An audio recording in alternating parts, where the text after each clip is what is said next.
दोस्तों, ई way bill जो यहाँ पर हमारे प्रावधान हमारे पास आया है, इसके पीछे जो मूल सोच है वो सोच ये है कि हमारे को टैक्स इवेजन को बंद करना है। और काफ़ी राज्यों के अंदर तो हमने देखा ही हुआ है कि वहाँ पर ई ट्रिपिंग सिस्टम चल ही रहा था, पंजाब में भी चल रहा था। और इसके अंदर कारण सिर्फ यही है कि यहाँ पर टैक्स की चोरी होती थी, वहाँ पे सबसे पहले अर्ली स्टेज के ऊपर ही इसको पकड़ा जा सके। इसमें कोई भी ऐसा जो माल मूव करता है, जो एक जगह से दूसरी जगह लेके जाता है, उसको डरने की ज़रूरत नहीं है। 50,000 से ऊपर का माल जो है, सिर्फ उसी को पोर्टल पर जाकर आपको उसकी डिटेल डालनी है, और एक बार ही आप डिटेल डाल देते हैं तो ट्रांसपोर्टर उसकी प्रिंट आउट निकाल लेगा, ई वे बिल का सामान साथ में जाया करेगा। और ये सारे के सारे जो प्रावधान रखे गए हैं, इसको कोशिश ये की गई है कि इसको सिंपल रखा जाए।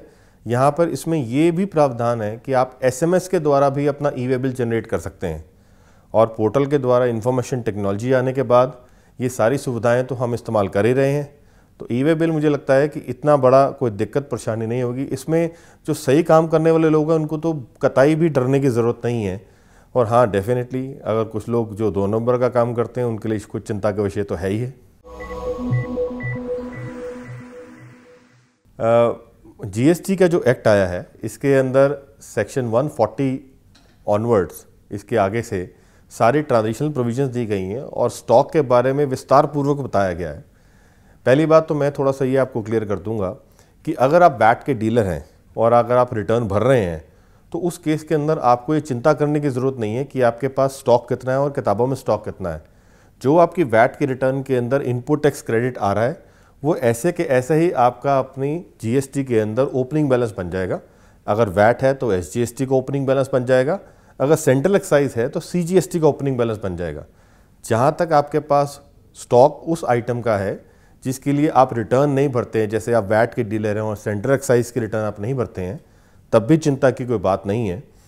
सेक्शन 140 क्लॉज 3 के अंदर बड़ा साफ लिखा हुआ है कि अगर आपके पास टैक्स पे किया हुआ बिल है तो आप उसका भी 100% क्रेडिट ले सकते हैं।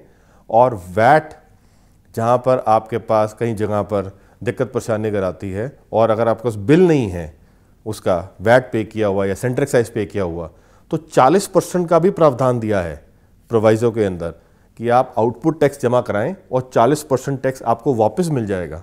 तो चिंता की बात नहीं है, आपका टैक्स जो स्टॉक के ऊपर वो मरेगा नहीं। हाँ, ये एक बहुत चिंता का विषय काफ़ी लोगों का बना हुआ है और काफ़ी लोग इस पर चिंतित हैं। खासकर ये दिक्कत जो परेशानी है ये पंजाब के लोगों के लिए ज़्यादा है, क्योंकि पंजाब में पर्टिकुलरली एक ऐसा एक प्रावधान यहाँ पर आ गया था कि जहाँ पर काफ़ी सारी आइटमें, लगभग 50% या 60% के करीब आइटमें फर्स्ट स्टेज टैक्सेशन पे चले गई थी। खास करके इलेक्ट्रॉनिक गुड्स, आपके वाइट गुड्स जो थे वो वाली।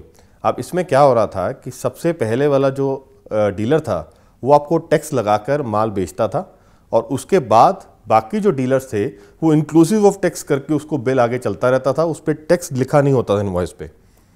कानून में ये प्रावधान दे दिया गया है कि अगर आपके पास ऐसी सिचुएशन है, आपके पास टैक्स लगा हुआ बिल नहीं है, तो उस केस के अंदर आप जो भी टैक्स जमा करवाएंगे, मान लीजिए आपका टैक्स 18% के करीब आता है, तो उसमें SGST जो है 9% आएगा, उसका 40% आपको टैक्स जमा कराने के बाद वापस आपके कैश लेजर के अंदर डाल दिया जाएगा।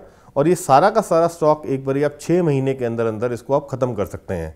तो इसमें भी आपका नुकसान नहीं है। थोड़ी चिंता का विषय सिर्फ ये है कि 60% जो टैक्स है वो नहीं मिलेगा, 40% मिलेगा, लेकिन वो प्रावधान जो है ऐसे ही बनाए गए हैं इसके अंदर। ये बहुत बड़ा ना चिंता और वाद विवाद का एक विषय बना हुआ है। सर्विस प्रोवाइडर खास करके बहुत चिंतित हैं, और हम जैसे चार्टर्ड अकाउंटेंट भी, हम भी सर्विस प्रोवाइडर है, तो हमें को भी 18% लगेगा ये GST आने के बाद। बट अगर आप सही तरीके से इसके प्रावधानों को देखें तो इसमें ज़्यादा चिंता करने की ज़रूरत नहीं है। क्योंकि आप देखिए, सोचने की कोशिश करिए, आप अगर सर्विस प्रोवाइडर थे तो आज तक आपके पास जितना भी वैट से लगा हुआ मटेरियल आता था उसका आपको इनपुट टैक्स क्रेडिट नहीं मिलता था। लेकिन GST आने के बाद ये जितना भी आप सामान खरीदेंगे जिस पे वैट लगा होगा, या आप फर्नीचर खरीदते हैं, आप एयर कंडीशनर्स खरीदते हैं ऑफिस के काम के लिए, अपना कंज्यूमर्स हैं, स्टेशनरी है, कुछ भी है, इस पे जो भी वैट लगा आएगा वो अब वैट के बजाय GST लग के आएगा और उसका सारा आपको इनपुट टैक्स क्रेडिट मिलेगा। मेरी मानना ये है कि चाहे 15 से या 18% रेट हो रहा है, परंतु आपको इसका इफेक्ट 15 से भी नीचे नज़र आएगा और आपका नुकसान नहीं होगा। मुझे लगता है कि जीएसटी आने के बाद अज्ञानता थोड़ी सी है और थोड़ी सी डर है। इसके कारण कुछ उथल पुथल मार्केट में होने की आशंका है, शायद 2 या 3 महीने। लेकिन जब ये सारी चीज़ें सेटल डाउन एक बार हो जाती हैं तो ये इकॉनमी पे बहुत अच्छा असर डालेंगी।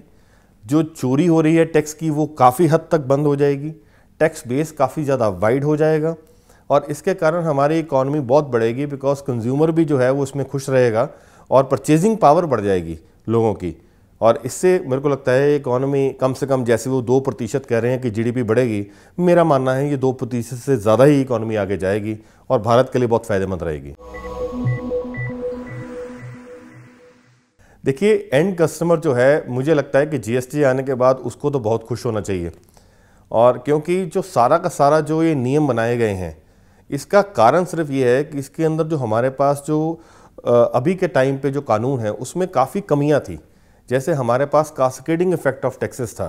एक्साइज ड्यूटी अगर लग के आती थी किसी सामान के ऊपर तो उसके बाद उस टैक्स के ऊपर भी हमारा सेल टैक्स लग जाता था, वैट लग जाता था। कंज्यूमर के पास कई बार कुछ ऐसा सामान था जहाँ पर 32 से 34% तक टैक्स लग के माल आता था।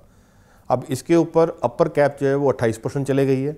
और काफ़ी ऐसी वस्तुएं हैं जो रोज़मर्रा की ज़रूरत की थी, जैसे सीरियल है, पल्सेस हैं या आपके मिल्क प्रोडक्ट्स हैं, कुछ भी है, इसके ऊपर तो एग्जम्प्ट ही कर दिया है सरकार ने टैक्स। तो कंज्यूमर के हाथ में चीज़ें सस्ती होंगी, उनके हाथ में पैसा ज़्यादा रहेगा, उनकी खुशहाली बढ़ेगी और डेफिनेटली ये सबके लिए खुश होने की बात है। जीएसटी का सही जो फ़ायदा है और जो लाभ है वो अल्टीमेटली एक एंड कस्टमर को ही मिलने वाला है और किसी को नहीं मिलने वाला।